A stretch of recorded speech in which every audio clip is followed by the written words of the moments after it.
What's up, everybody? We are live right now on the Wholesaling Real Estate Ring, where we call sellers live, and you guys can see exactly what we're doing. We're in the trenches. We're calling sellers. Lane was just on a appointment. Nathan Valley and me, we're doing deals out here. We're doing this so you guys can see what it really looks like to close deals. So stay tuned. This is what you're going to get. I'm going to introduce myself for those of you who don't know me. Then we're going to go with Lane, then Nathan, so you guys know who we are. My name is Nathan Payne. I've been in the wholesaling game, real estate game for several years now, closed hundreds of deals. And again, the purpose of us doing all these things, these calls, is to help you guys close more deals. So that's who I am. Lane, who are you? Who the heck are you? Lane Peterson, same thing. I'm in the wholesale game, been here since 2009, since the market crashed. I'm out of Arizona. I was building houses before then, and I rolled into doing distressed real estate, and I love it. I love it. That's awesome. I'm actually glad for that intro, because this is our first time getting to chat, Lane. So that's cool, man. Went from building homes to be like, you know what? Let me just wholesale these things instead. Well, I had to adapt or die. It's like you had to pivot. You had to adapt or die. That was like 2009 hit, and it was like you had to move quick. And if you didn't, you were left in the dust. There's been some adapting recently too, man. I've had to adapt my business. I used to have a big wholesaling team. Now it's, we're keeping it tight and small, so keeping the overhead low and doing more deals and making more money. So adaptation is good. Nathan, yeah, with that said, guys, I'm Nathan Valley. Not to get confused with Nathan Payne. Done a bunch of deals in Michigan, New York, Florida, Utah's where we're doing most of them right now.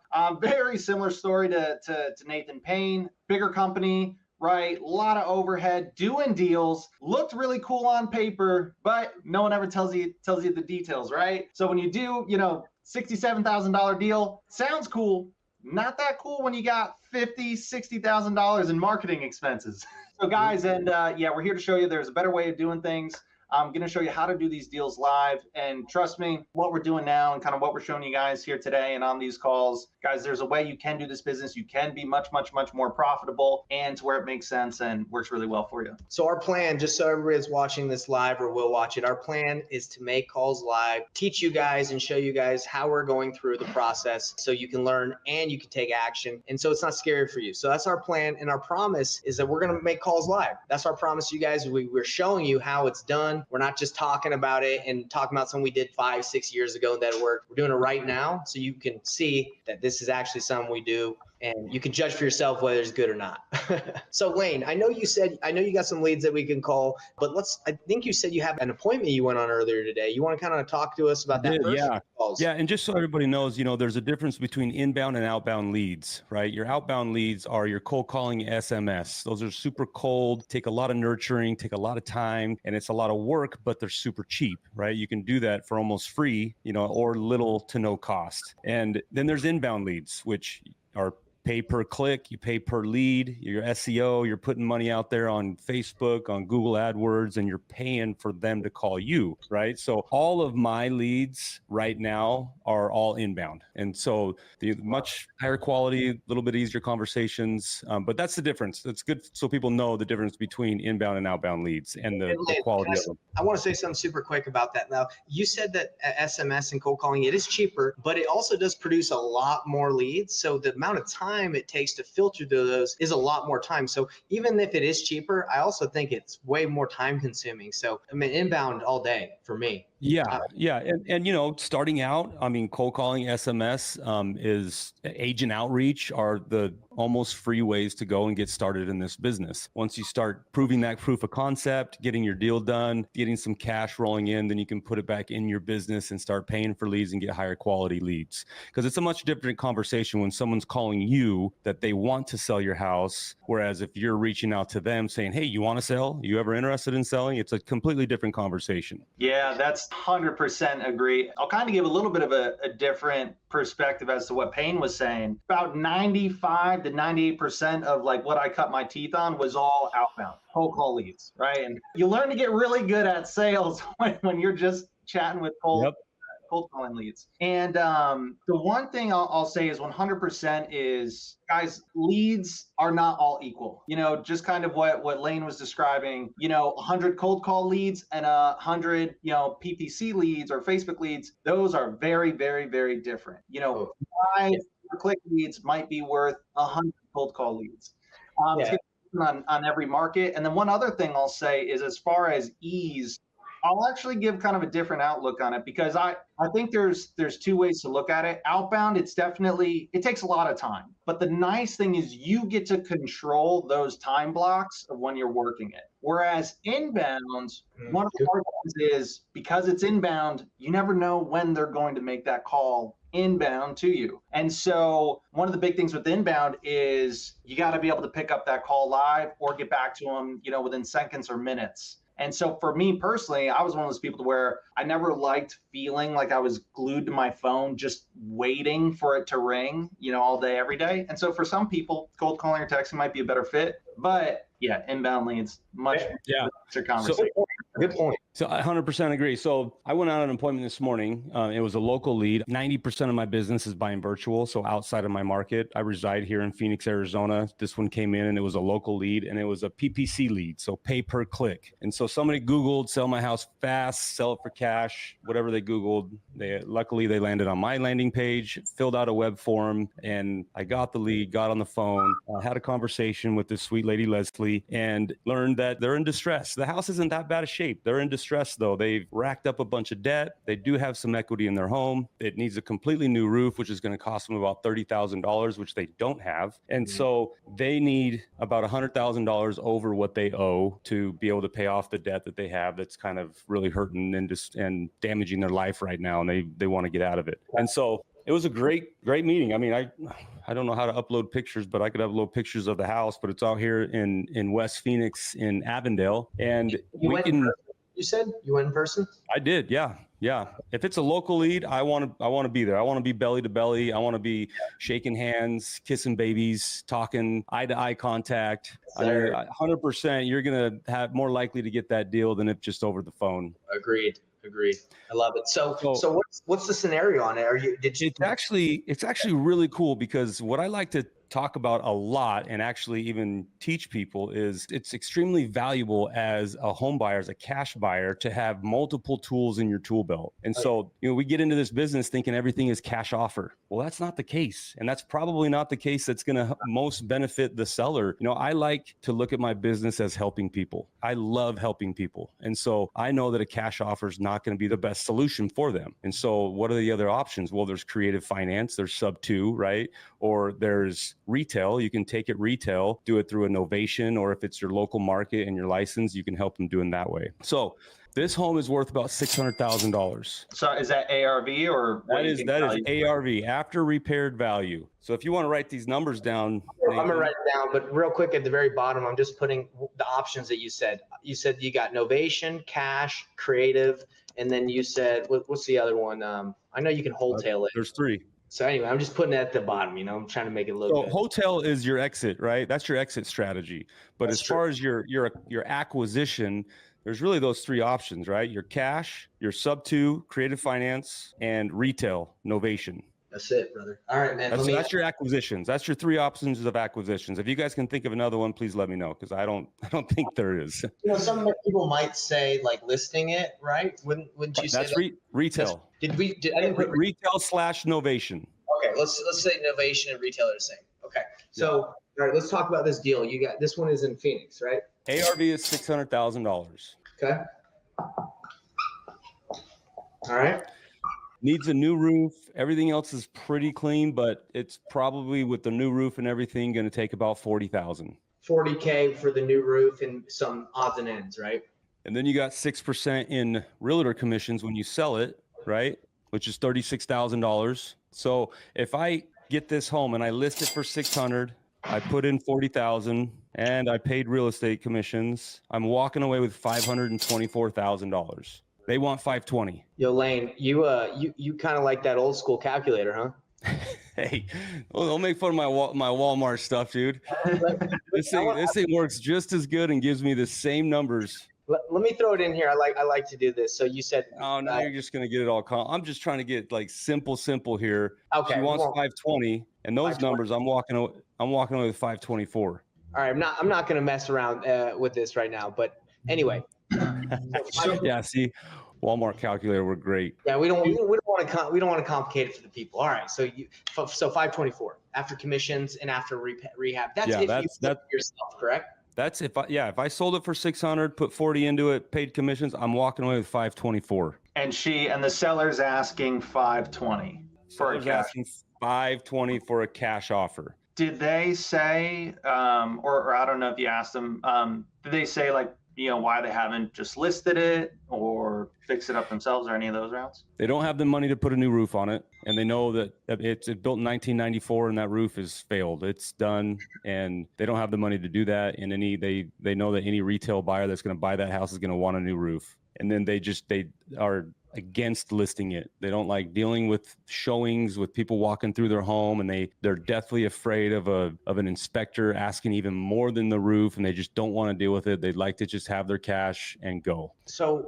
that's why on this one, are you thinking, tell us what's your process? Because my mind's going right now, what I would do. What would you do? What are you going to do? So I had a very honest, direct conversation with her saying that you can see this, the cash offer doesn't work. If I pay 520, I'm going to be losing a lot of money. So I did hit her with my cash offer, and that was at 450,000. And I thought that was pretty fair cash offer. If I got to go put all that money into it, and I'm listing a house for $600,000 in this market with interest rates at 7%, you might be sitting on it for a while because that's a very high payment these days when the interest rates being what they are. So I told her my cash offer. I said, this is where we would be, as is, straight to the point, simple, don't have to worry about anything else. She's like, well, you're like $70,000 off. So I said, hey, there is another program that we do offer that if I can get it approved, I could get you a lot more money. It just takes a little bit more time, which is novation, right? Which is taking it retail. But they don't want to deal with realtors, right? They don't want to have to do the negotiations and deal with the inspector and deal with the repairs and all that. So I said, if I can get this approved in our other program, I can get you a lot more money, and it's probably going to be around $500,000. Now, completely direct with them, I'm going to come in and I'm going to put a new roof on this with my money. I'm going to put a new roof on this, and I am going to put it on the open market and handle everything. Inspectors, all you have to do is make sure and open the door for people that want to come in and see the home. I'm running the numbers just in the background on the novation. What would you list it as is for on a novation? Well, yeah, I don't have the as-is price because I'm planning on putting a new roof on it. Well, no, I mean like after the roof, like because you're obviously not going to do too much to it other than the roof. So do you it doesn't need a whole lot, but in that $40,000 rehab, I gave myself quite a bit of a buffer because I think that it's really going to be around 25 to 30 with the new roof, and you got to just refinish the cabinets in the kitchen. Everything else it's a pretty nice house. Great pool, great yard, great everything. What would you list it as? So after putting the roof on it and painting those cabinets, I'd list it at 600. Okay, so you go 600 and then you'd put about 30 into it on a novation deal? Yeah, 25 to 30 on a novation. I am licensed, so it would only cost me 3% for the listing, maybe another 2%, so say 5% in listing and closing costs. One more question I had was, what's kind of their motivation for moving? Like, is staying in the house an option? Pay off their debt. They want to pull their equity. They need $100,000 to pay off their debt. They're over homeownership. They don't like it. They don't like the maintenance. They have a big yard. It's kind of a big house, and they've just been dumping money into it. They put a couple new AC units on it over the years. They put new windows in it, and it's just draining them. And now they got all this debt, and they just need to be done. So guys, all those questions that I asked. So Lane obviously crushed it on the interview because guys, you don't need to be a master salesman, right? There's, definitely, there's certain lines here and there that are great, but just look at kind of the things that we went through, right? Lane had a conversation with the sellers and asked them about all the other options, right? When you're talking with a seller or whoever, guys, list out all the other options to them. Hey, have you thought about doing this? Have you thought about maybe just fixing it up yourself? And what happens is at the end of the conversation, and I promise, guys, you're not saying anything that they haven't thought of, right? Yes, they know agents exist. Yes, they know they could fix it up themselves. But what happens is when you ask them all that questions, they are telling you why you are the only option for them. They're telling you why you are the perfect buyer for them. And what's great is you now have all the information of what's important for them, what's going on in this situation. And then from there, you know that you're the best fit, and then you can create the best offer and put it on a silver platter for them. Because now the nice thing is the sellers, right? They say they want 520, right? Lane gave us all the numbers. 520 doesn't really work for a cash offer. But because you did such a good job on that appointment, the best case scenario, like now you have all the leverage because you just say, well, I mean, I guess what is it? you want to do, is staying an option. And you already know that's not the case, right? So they have to make something work because none of the other options work. And then that's where we're really able to move the needle. So awesome job in the appointment lane. I appreciate that. And simple math, Payne, if I list it for, this was my thought process. And if I list it for 600, I'm going to have $25,000 to $30,000 in the repair, right? I'm going to have 5% in closing costs and realtors. And then whatever that difference is my buffer for maybe I messed up on repairs or something, and my novation, what I'm going to make on my novation fee, right?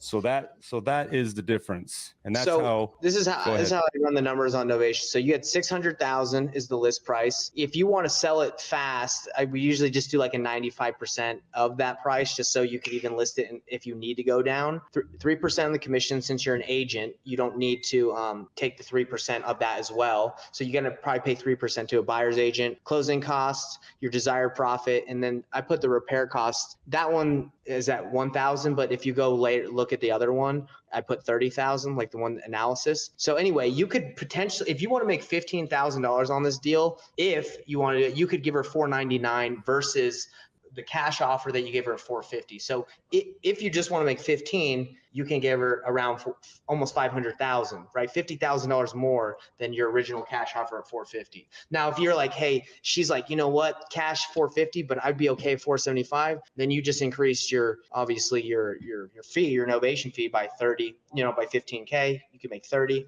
So anyway, this enables you to offer more. So do you have a kind of an idea of what you're trying to make on it? So I called her on my drive home because I did all the calculations just, as I was in my truck on my way back to the office. And I called her and I said, hey, I can get this property approved for our other program. And like I said, it takes a little bit more time, and we do all this work and put it on the open market and get it all done for you. And we handle everything. It's kind of like a white glove service. And if we can go, if you guys want to go that route, I can get you a lot more money. And I offered her 500,000, your exact number that you just had in that spreadsheet.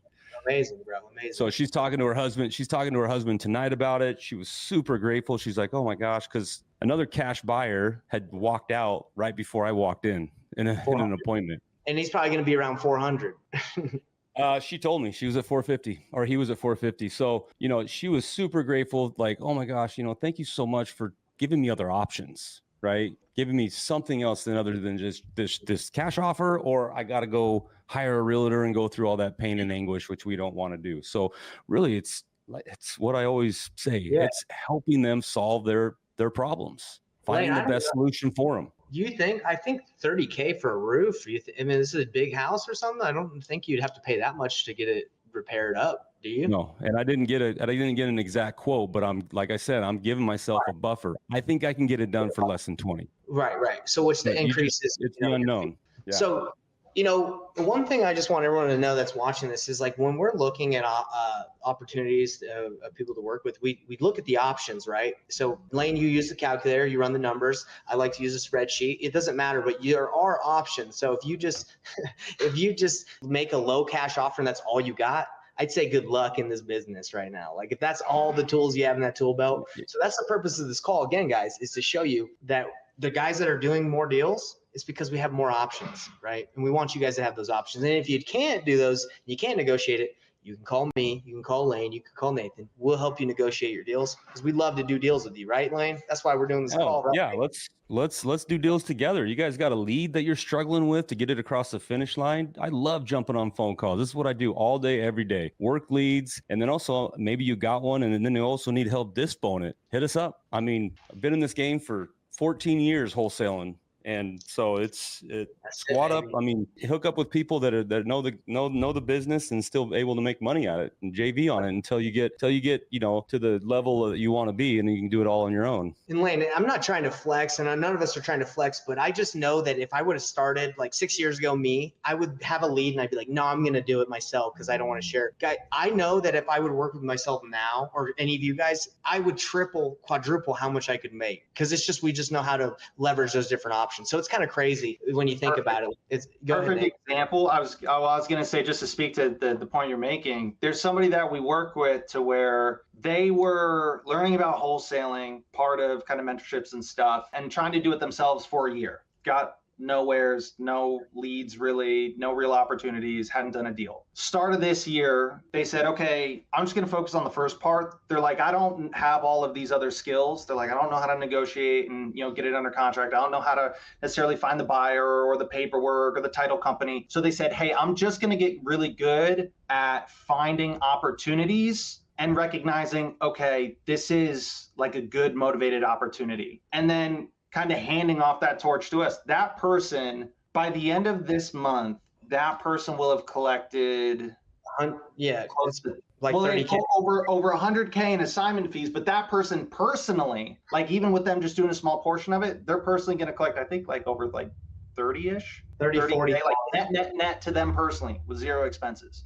Right. And then this is something to where, and I used to be the same way when I first got started. I was like, no, I want to do it all myself. But one of the things I didn't realize in the beginning is, guys, there's a lot of skills that go into this, right? There's the prospecting and lead generation. That's like a very different conversation from then negotiating, closing, signing the contract, then finding buyers, negotiating with buyers, having that conversation, then the transaction coordination and paperwork, and then also putting out fires when it hey, what about when some technical issue pops up with the title company? So when you're trying to build, right, all of those different bridges at one time, that's why for so many people, it takes 6, 12, 18 months, 2 years for them to do a single deal. It's because you're trying to build 7 different bridges, just one brick at a time. And you run into one bridge, prospecting, and you put down a brick. And then you go to closing, and you put down one brick. And then you go to dispositions and talking to buyers, and you put down one brick. And you're wondering, why is it taking me so long to get across this bridge? Well, guys, if you just really honed in on focus on one thing and said, hey, it's okay, I'm not going to worry about keeping 100%. I'd rather make a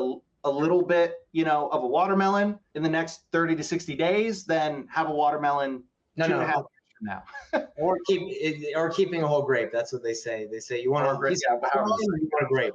All right. Anyway, Lane, we got to do what we promised these people. They're like, man, quit talking. Let's get on a call. Let's call some sellers. Let's do it, man. This is okay. How so would it be after like talking all that? Calls him hi.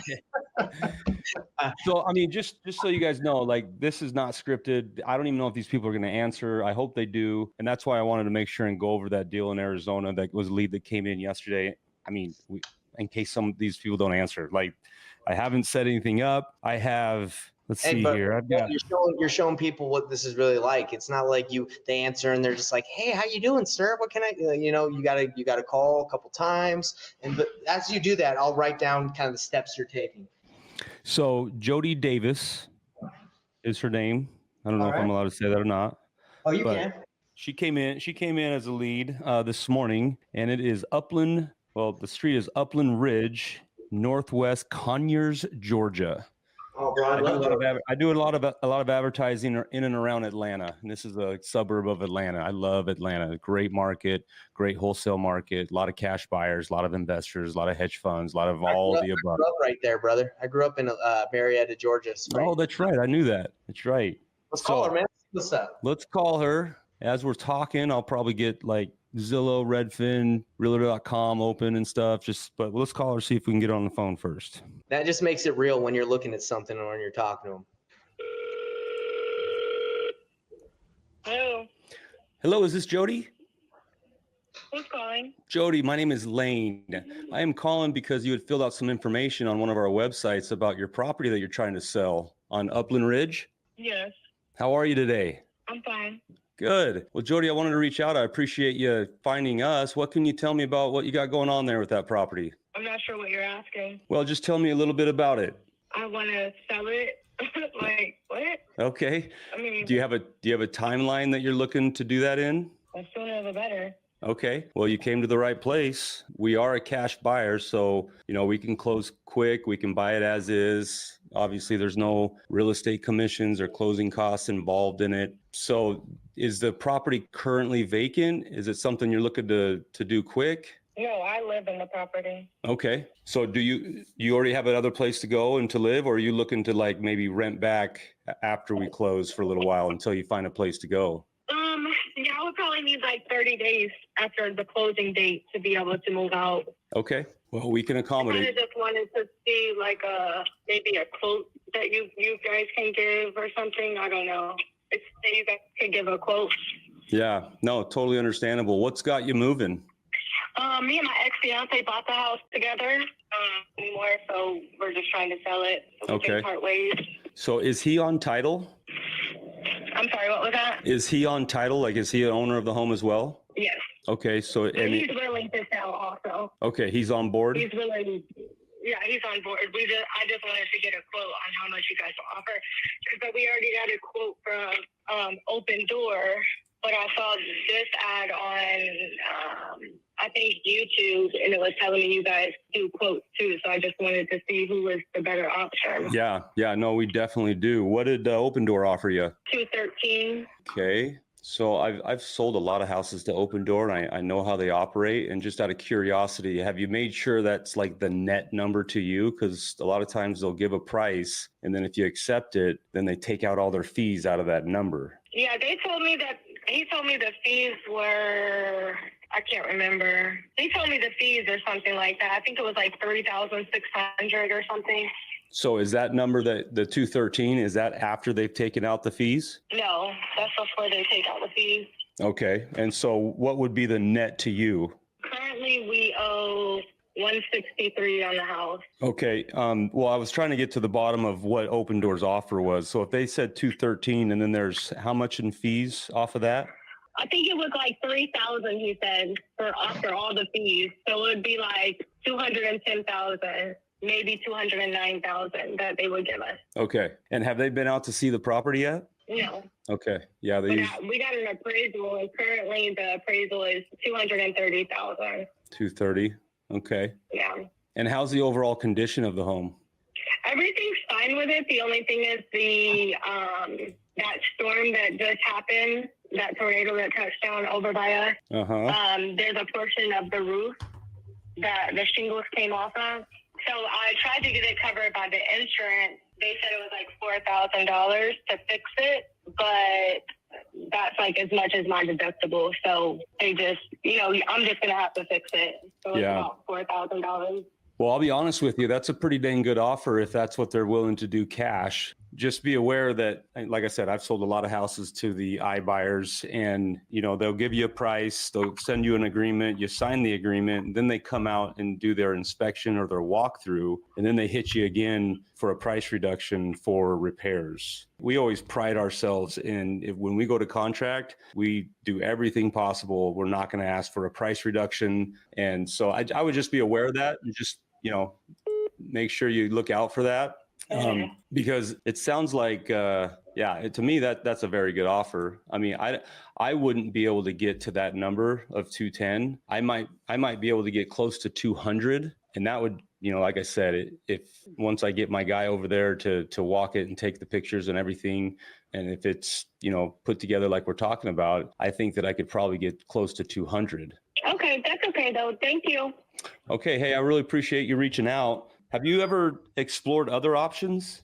Oh, I got hung up on. That girl was sassy, bro. Yeah, that was good, guys. That's what you call a smooth operator. That was great. Man. Good job, bro. She kind of rattled you a little bit in the beginning, dude, because she's like, "What are you talking about?" You're like, "I think my question was pretty clear. Tell me what the problem is." But she was like, "What are you talking about?" That's Open Door's hard to compete with, but I mean, I've done it so many times, time and time again. It's like they give that price and they don't tell the owner that their fees are going to come out of that. And then they also don't have any estimated rehab. So once they sign the agreement, then they go out there and they do their inspection. They're like, oh, well, we need $25,000 for repairs. So what's the plan on this one? I would definitely, this is definitely a motivated seller, mainly because of the situation. And I wrote it down, everybody, if you guys didn't see it. She broke up with her ex. So they broke up. She has an ex-fiance. They want to sell. He's in the hospital. We didn't really go too deep into that, which is fine, but there's obviously something going on. They probably need the money. She owes 163. She got an appraisal at 230. I don't really care about appraisals. I'm sure the ARV of this property, without looking at it, maybe it's like 250, 260 or something. So I mean, Redfin's got a 261. Right. So like even to get you close to 200 on a cash, it'd probably be tight. But No, that's yeah, just, that is. And honestly, I was throwing it out there kind of to gauge her response to see if right. like there's any discussion after she has her open door offer. And yeah, no, for sure. And I was really interested, like 200 is still pretty close to the 210. And she's like, okay, thank you. Like there's something, I don't know. There's something going on. Do you mind if I give you a critique, Lane, or no critique? No, please. I don't want to roast you. Please. And same with me when I make calls, critique me. I would just, when you called her, it sounded like she might have been in the middle of something, or she was just like, kind of like what? Like, oh, dude, you're right. You're totally right. I should have asked if this was a good time. That's the one thing I would recommend, because you kind of went right into it. And I feel like you almost you yourself, I could feel like maybe you felt like, I got to get through this quick. With that one question, hey, did I catch you at a bad time, or do you have 5-10 minutes to talk? You would have felt a lot more comfortable to, talk it through. Good feedback for sure. Yeah, for sure. That's the only thing. A couple things I want to touch on as far as positives, though, guys. And again, like a testament to been doing this for a minute, right, guys? When in the beginning, right, she was kind of a little bit of a aggressive tone, right? She sounded like she didn't really want to be on the phone, or she sounded like she was about to hang up any second, right? One wrong word. Yeah. If you guys noticed, he just kept moving the conversation forward, right? Naturally. And you know what happened? And this is what happens with so many sellers, right? It might start off rough, but when you keep just kind of moving the ball forward, it smooths out, they get in the groove of it, and then it turned into a perfectly fine conversation, right? And you just had to work through that little bit of that upfront barrier, that smoke screen that they put up initially, right? So kind of keep moving through that process, kind of no matter how their tone is in the beginning. And then the other thing that I love that you did, like pro move. Guys, the other offer, right? She's like, oh, open door 213. Guys, this is so great. You weren't like, oh man, they're lying, this, that. No, pushed her to, like, that's a great offer. You should take that. Like, absolutely, hands up. Guys, whenever there's and especially because the thing is, you know how the process goes. Even if you're like, oh, wait, but that's not a real offer, blah, blah, blah. And you kind of gave her a little bit of a heads up, which is good. Like, oh, hey, just keep an eye out for these things.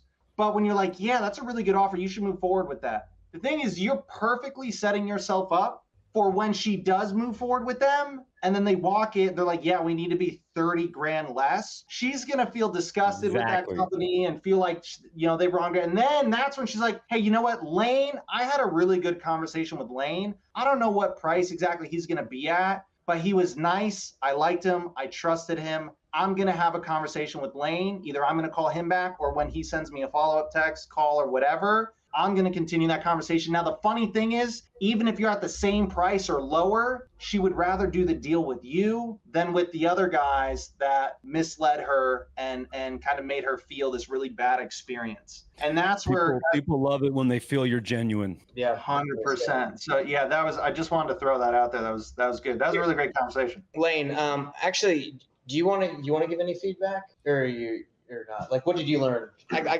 got someone from the Venom he listened. Do you have anything that you learned? No, I'm a punching bag. Give it to me. I thought you did good. You handled it very well. I like the range offer that you put on there. I would have kind of pressed a little bit different myself. Is, hey, okay, great. When she mentioned the 163, hey, what if you can walk away with $20, $30, or $40,000 in your account within the next 14 to 21 days? I know we were a little close on that gap, but I thought that you got a lot of good information. You handled it very well. You pushed right through her objections. I think she will be, she's still looking, so I don't think that it's a dead deal. I think there's still an opportunity. At the end, when she hung up on me, when I asked her, have you explored any other options? That's how I can roll into creative or novation. Right. But I got hung up on. But sub 2 and seller finance is very difficult in a breakup. You got X, X, Y. They don't want to be tied. And they want their money, right? They want their money, and they're like, nah, you ain't making payments to us. Like, we're done. Get us out of here. So Lane, this is really good, because this situation that we all just saw, it happens a lot, because you just talked to someone that was motivated. I would say, like, yes, pursue this, but it kind of ended kind of like either she just hung up. I was kind of rude a little bit, to be honest. What are you going to do now? Would you call her again tomorrow and just act like that didn't happen? Would you text her and say, hey, sorry, I might have caught you at the wrong time, but I still have a couple questions. What's your plan? She is definitely going to be in my follow-up campaign. until she opts out. So I put them in my follow-up, and yes, I will call her. I'll probably give her more than a day. I'll probably give her a couple days and just see how it's going with that offer with Open Door, and just say, hey, I'm here. We're, love to give you a final offer if anything happens. So, and then she'll be in my follow-up.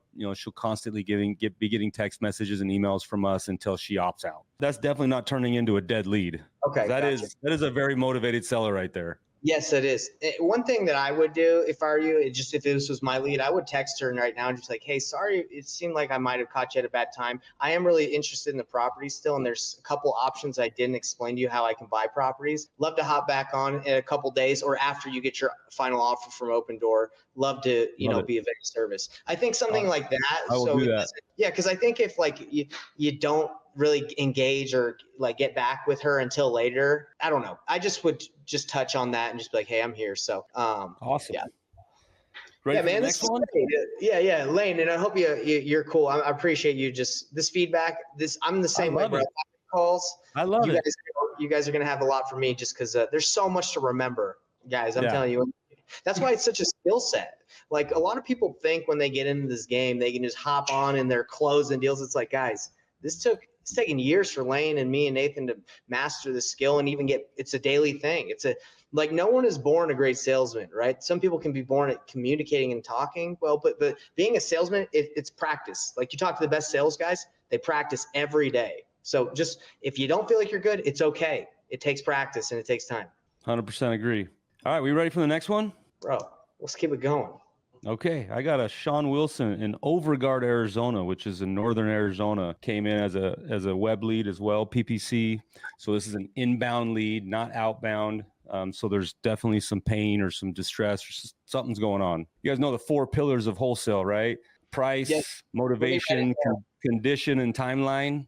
I mean, dude, sometimes I don't even feel like price is one of them. Sometimes I feel like everybody wants the high price unless they just lowball themselves. I really like just getting to the point. If you guys didn't notice that, like there's so many people out there that tell you gotta do this, you gotta do these mind games, you gotta go through all 4 pillars, you gotta find out everything about it. It's like I try and get straight to the point and build a relationship through the conversation.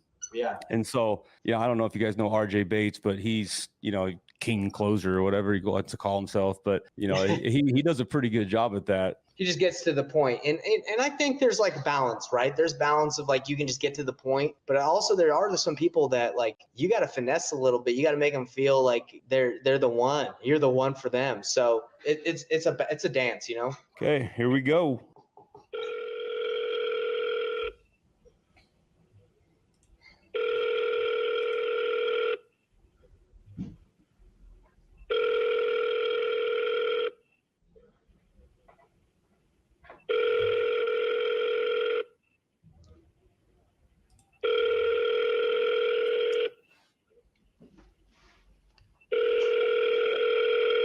I'm gonna keep calling Sean. 4792. Okay, so so you guys know what I do in my company. It's written out. Our process for intake is the first thing is you call back to back to back before you roll them over into the next, which is email and text message. Is what I call it, but that's it. Just back. 3, 2, 1. That's it.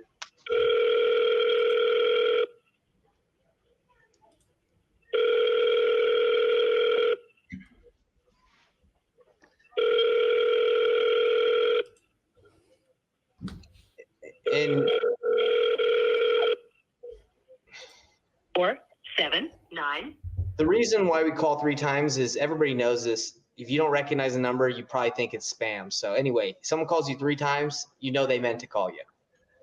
And one thing I'll throw out there as a pro tip for people, because I know, especially a lot of newer people, they're like, oh my gosh, like calling someone 2, 3, 4 times in a row, like, oh, aren't they going to freak out when they answer? One, very rarely does that happen. Like, I don't think I've ever had somebody, like you could tell they got a little bit of a tone, but it was never a big deal. But just in case you're wondering, well, Nate, what if? The kind of card I have in my back pocket, if someone picks up the phone and they're like, oh my gosh, why'd you call me 3, 4 times? I just say, I am so sorry. I don't know, but the phone was acting really weird. It got disconnected 2-3 times. Did it ring through for you? Right? Yes. I'm like, oh, sorry. Yeah. And then lead right into the conversation. Yeah, it's pretty simple to play off of that. So that was 3 times. And what I do, and then I move him over in my CRM, and he gets an automatic text message. He'll get a ringless voicemail. He'll get an email. And then he starts wishing he picked up Hey, Mom, got something to say to that really quick. What's up? So to piggyback on the 3 calls as well, you got to remember that a lot of these people that are in distress, they're hoping that they just can avoid a conversation and that their problems will go away. So you dialing 3 times also shows that you're serious and you really want to try to help them. And that's the way that I kind of approach it, because a lot of times these people are just going to ignore calls and hope that everything just goes away. That's just not true. Yeah, they do wait to the last minute to sell on those pre-foreclosures, don't they, Lane? Yeah, they do. Just a quick question I wanted to answer. Jack was asking, what's the best way to market to your pre-foreclosure list? Love to get your guys' inputs, but for me, I really like when it comes to omni-channel marketing, right? So if you pull a list, rather than me cold calling a list of like 10,000, I'd rather have a much smaller list, but I call the list, I text that list, and I send mail to that list. So Omni, right, you're hitting them from all angles, because there's going to be some people that respond to phone calls, some people that respond to text, some people that respond to mail. I don't know if that's, well, I know inbound is your preference, Lane.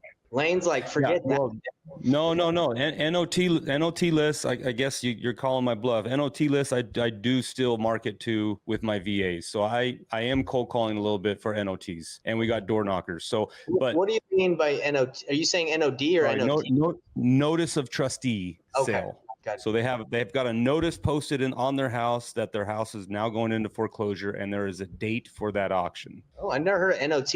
I call it NOD, notice of default. NOT, that's new to me. Well, the NOT is the actual notice of the sale, the notice of the trustee sale. So in Utah, we get a notice of default. I think it's like 90 days, or they do it. I don't know. It might be a little bit different by state, but anyway. Yeah, I think you are right. I think it is different, because in Arizona we call them trustee sales, which I think it's the same in Utah. But hey, man, I just call it. Hey, sounds like you're having trouble paying for that house. You want to sell it? Yeah, that'll go over real good. Okay, this lead is here in Arizona, in Tolleson, which is South Phoenix, a little bit of a rougher area. That sounds kind of like it's far away. Is it within the city, like the major metro? Yeah, it's a suburb of Phoenix. It's South Phoenix. Last time I did a flip there, I got my AC unit stolen. Wow, that sounds rough then. So I'm definitely going to wholesale this one. Lesson learned. Sure. No creative, no lease options. You ain't keeping that thing. You're not staying in that. Your call has been forwarded to an Oh, he's busy right there. Yeah. I don't even mind those, because I'm like, at least maybe they hit something saying they're busy. I'm coming for them. Emery. Oh, come on, Emery. Where is the love?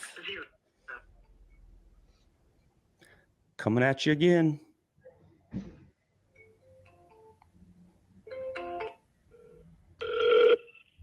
Your call has been forwarded to an It might be off. It might be off. Maybe she's in the bathroom. She's just, maybe, brother. Well, hey guys, this has been really good. Lane, you did it just like last week. 1 out of 3, crushing it. And guys, this is the reality.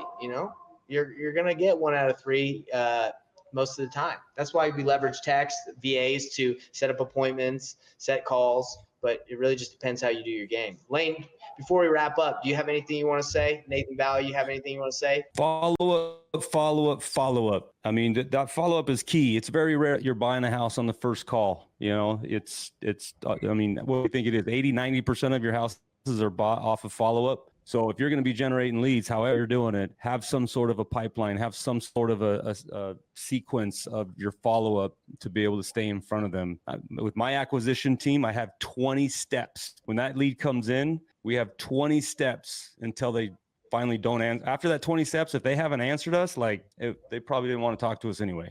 But they still stay in our long-term drip, like our long-term campaign. But it's 20 things that we're doing. I mean, calling, texting, ringless voicemail, texting again, calling, email. I mean, it's dude, your hitting them up on friend requests, you're DMing them, you're showing up to the church. Yeah, you showing up to their house, bro. That's Yeah, funny. but I mean, to do this business and do it with the most profitability is load that tool belt with all the tools to be able to help that seller that is in distress. They're calling you because they are in distress. So it's your responsibility to be able to help them as good as you can and to find a solution for them. And Lane, you're saying you help. And I think a lot of people, when they hear about an industry, they're like, bro, you guys aren't helping anybody. No, guys, like if you've been in this business long enough, you know we solve problems. That's how we make deals happen. If someone doesn't have a problem to solve, they usually just list it or stay in the house or flip it themselves.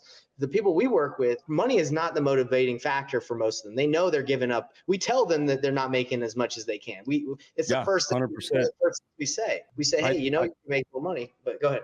I saw a video the other day. It was Brad Lee, and he was talking about how it's all about how you perceive yourself, right? He asked his videographer, he's like, what do you do? And the videographer's like, well, I edit videos. And he's like, no, you don't. You make people famous. What do I do as a wholesaler? Like I change lives. That's it, bro.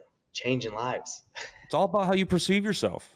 Nate, do you have anything you want to say? Sorry. Yeah. I mean, I can't. Oh my gosh, the follow-up thing. Yeah, guys, I know it gets said so much to where it just kind of, it's like, yeah, I know, follow. Guys, honestly, like perfect example. We, in a few minutes, right, 1 out of 3 picked up. It's probably bigger than that, right? It's probably 1 out of 5, could be even as much as 1 out of 10. And that's with inbound leads, right? So imagine it's 1 out of 10. If you talk to 3 people, that's still about 30 people that they're interested in selling. You just have to do the work to get them back on the phone. So again, I really just want to kind of reiterate the follow-up that is so key. And then the other thing I wanted to just mention, the offers. Guys, creating an offer for the seller will change your game. And you might say, well, Nate, I don't know anything about novations. Yeah, don't be scared. Yeah, and it's okay if you're like, I don't understand novations. I don't know how to do it, or creative finance, or this or that. Guys, just the simplest principle that you can apply today in talking to sellers or agents or whoever, and you can significantly become drastically better right now. Every conversation, enter the conversation, genuinely care more about the other person's outcome than they do. And then if is your favorite word. Hey, Mr. Seller, you mentioned this. If we were able to solve that, is that something that would be of value? Hey, if we were able to do this, would that be valuable? Now, here's the thing. You might not know how to do creative. You might not know how to do novations, but you can talk to a buyer or JV with somebody that does. And now it's okay. You don't need to have those answers, but you're like, hey, I spoke to this person. Like, I was able to uncover, here's all the problems they have. I don't know how to solve those. Can you help me with that? And guys, that'll change the game for you. I love it. Well, guys, I think it's been a good call. I love doing this, man, because it's fun to talk about how we can improve. We're improving. Lane, me, Nathan, it's a daily improvement. Like, in order to be good at sales, it's daily practice. So yeah, I don't think you ever reach the pinnacle, like you reach the top where you're the best and you can't learn. We all can learn. So guys, if you enjoyed this, we do this every Thursday at 3 p.m. MST, 5 p.m. Eastern Standard Time. If you want to get a hold of me, go to painlessflipping.com. We have the Painless Flipping Academy that helps people learn how to get better at sales, get better, close more deals. You got Nathan Valley, also reach out to him. Lane, I know people can DM you. You want to JV with people. Where do you want people to reach out to you, Lane, if they love you and they want to just connect? Yeah, no, you can find me. I'm HOV Lane is my Instagram, my YouTube. You can find me there. DM me if you have a deal that you need help on getting to the finish line. DM me, hit me up. I love it. I love working deals. I love helping people. And if you even have a deal that you need to help to sell, I'm all about it. I just had this 24-year-old kid come in my office last week saying, hey, I've been producing leads. I don't know how to close them. Will you call these people back for me? Literally in a week, we got a deal here in Arizona. We got it tied up for $70,000. Just sold it this morning for $115,000. His first deal, 24 years old. All he needed was just help. He had people that wanted offers. Bro, how many wholesalers are in that situation? I would say countless. I know when I first started, if I had someone that could help me out, I would have made triple, quadruple, because I was banging them doors, bro. So anyway, everyone, we'd love to work with you guys. We, hit us up, and we'll see you next week. Next week, same place, same time. That's it. Hey, thanks, guys. Peace. Hey everybody, what's up? It's Nathan Payne, and for the first time ever, we just released this insane training bundle that has literally everything that I've learned from doing a combined 4,000 deals in real estate, all from starting with absolutely no previous business background experience or any real estate experience. Plus, there's over $19,000 worth of free gifts that we're throwing in, all for an insanely low price. If you want to get your hands on this, be sure to click the first link on the description below right now.